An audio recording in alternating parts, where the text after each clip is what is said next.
Hey guys, what's going on? My name is Tuvaz, and today we'll be going over how to combine the L2 and R2 axes on both a PS4 DualShock and PS5 DualSense gamepad using DS4Windows. We'll also be going over how to control the mouse with the right stick in DCS. First off, this should be pretty obvious, but just in case it isn't, let's start off by searching for DS4Windows, then clicking on the first riochan7.github.io link will be in the description. Then click on Download Now, and then download the zip file that is matching your operating system. In our case, we'll be choosing the x64.zip file. You can confirm which operating system you have by going to Type to Search, typing this PC, right-clicking, and then going to Properties. Then confirm that your system type is in fact 64-bit. If it is instead 32-bit, the version of this you want is going to be the x86 zip file. In our case, since we're 64-bit, we're choosing the 64.zip file. Click, open the zip file, and within the zip file is a DS4Windows folder. Let's go ahead and right-click that, copy, and then we're going to paste it into our preferred directory. In my case, it's going to be the D drive. Right-click, paste, access the folder, and then launch DS4Windows. Click Yes, and then you'll be presented with this beginning modal, which is going to say Step 1, install VIGEM bus driver. If you already have this installed, you won't see this pop-up. Click on Step 1, click on I accept, of course, after reading all the license agreement, sign your soul away, and install. Once this is complete, click on Finish, and then close this out, and then go to Settings. And note, if you want to see that same installation modal, you can just click on Controller and Driver Setup, hit Yes, and this will give you the very same options. To confirm that you do have it installed, you could click on this first step again, click on Next, then you'll only be presented with the Remove option. If that's the case, you already have it installed. Hit Cancel, hit Yes, hit Finish, close, and now we will set up our first profile. We have the option to edit the default profile, however in our case we're just going to create a new one. Click on New. It's going to ask you if you want to select a preset. We're going to select No. And then let's go to the Other tab. And make sure that the Xbox 360 is the emulated controller. Next, to confirm that this is in fact working, let's save our profile as DCS and hit Save. And now with your DualSense or DualShock controller plugged in via USB-C cable and not wirelessly over Bluetooth, make sure to hit this Start button. Using that, your DualSense controller will be picked up. Ensure that the DCS profile is selected. And next, to confirm that the setting that we've configured in the Other tab is in fact working, we can go and type in Game Controllers, click, and confirm that we see two controllers. One is going to be the wireless controller, which is your DualShock or DualSense controller, and the other is the emulated controller, which is going to read Xbox 360 for Windows controller. Hit OK. And now we can begin setting up our controller. First, we'll start off by selecting the R1 button and binding that to left mouse click. Then second, we'll select the L1 button and bind that to right mouse click.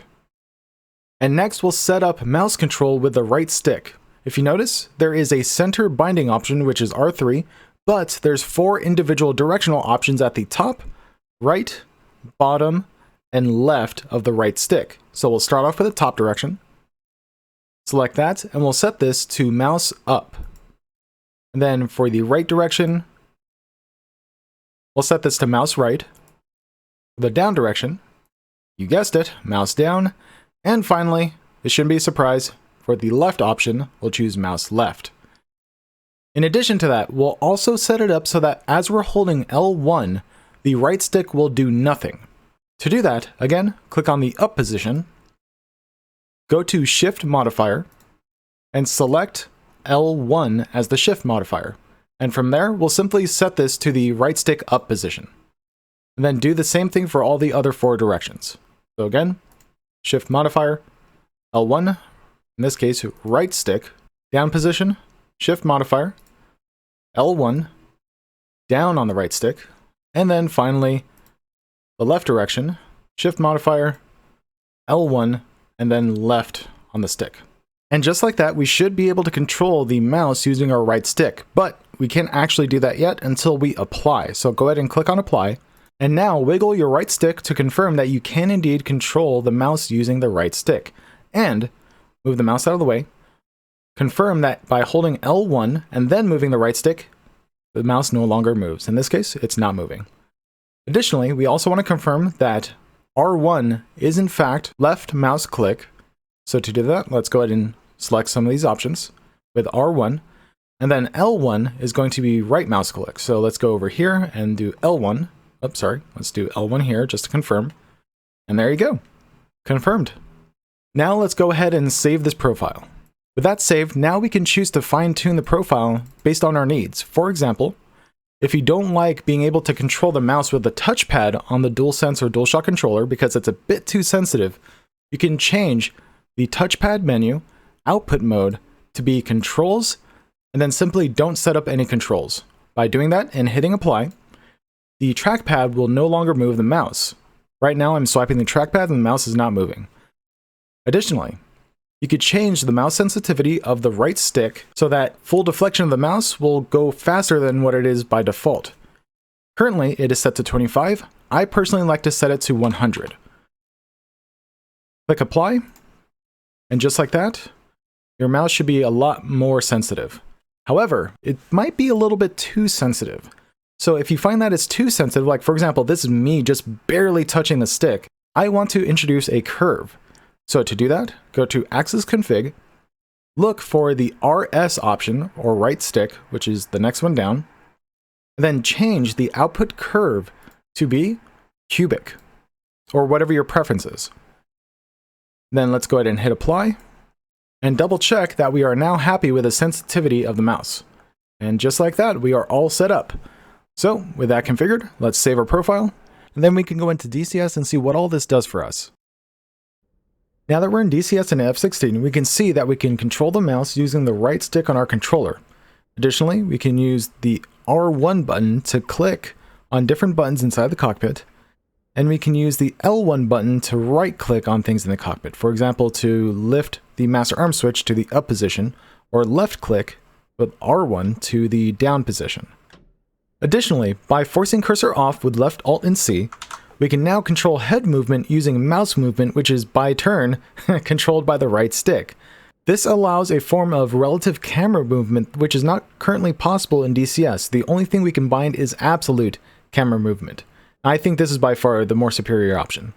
And lastly, because we have set this up to emulate an Xbox 360 controller, we have effectively combined the L2 and R2 triggers into a single axis. However, the way this has to be bound is by using the two different devices that are listed.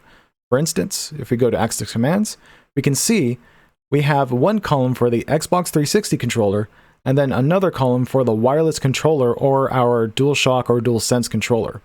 So for anything that needs the 50% point to be the neutral position, for example rudder, we can bind under the Xbox controller section. However, everything else can be bound under the wireless controller section. So in this case, I have rudder bound to Joy Z, which is the left and right triggers, and I also have zoom view bound to the left and right triggers, however, behind the L1 modifier. And that's pretty much it. With this DS4Windows configuration, you too can follow my Xbox controller tutorials and layouts for DCS even though you're using a DualShock or DualSense controller, as long as you remember to bind rudder and other 50% neutral axes to the Xbox 360 for Windows Virtual Controller. All other bindings can be set up on the wireless controller device. Thank you guys for watching. If you like this video, please leave a like, and if you really liked it and would like to see more of this kind of stuff, make sure to hit that subscribe button, and tune in next time for some more DCS World tutorial videos. Until next time, have a nice day.